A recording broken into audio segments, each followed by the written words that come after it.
بسم اللہ الرحمن الرحیم۔ اٹھو مسلمانوں، اپنے مقدر جگا لو، نماز ادا کر کے اپنے اللہ کو منا لو۔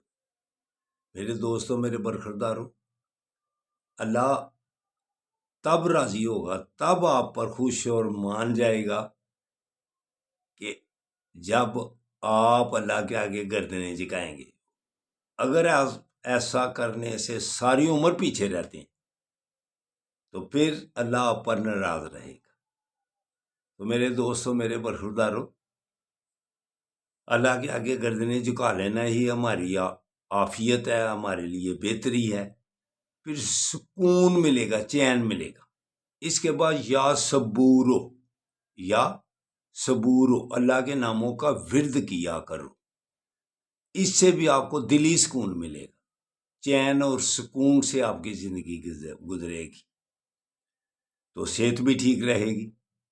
جب کسی کو اگر سکون ہوگا تو صحت ملے گی نا۔ تو اگر ساری عمر آپ نے بے چینی میں گزارنی ہے تو پھر صحت کیسے بنے گی، سکون کیسے ملے گا؟ تو دوسروں کو خوش رکھنے کے لیے جب آدمی گفتگو کرتا ہے، اقدامات کرتا ہے، تو پھر سب سے پہلے اپنے آپ کو سکون ملتا ہے۔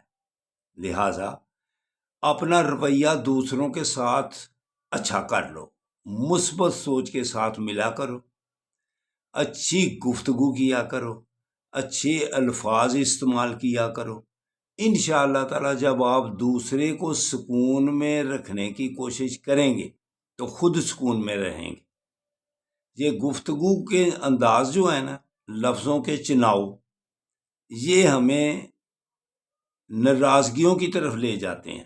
تو جب ناراضگیاں بڑھ جائیں ہر ایک کے ساتھ تو پھر ایمانداری سے بتلاؤ، چین اور سکون ملے گا۔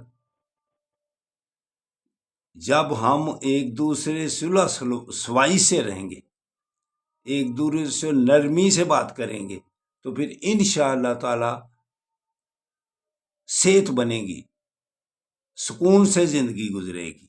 تو لہذا میرے دوستوں، میرے برخورداروں،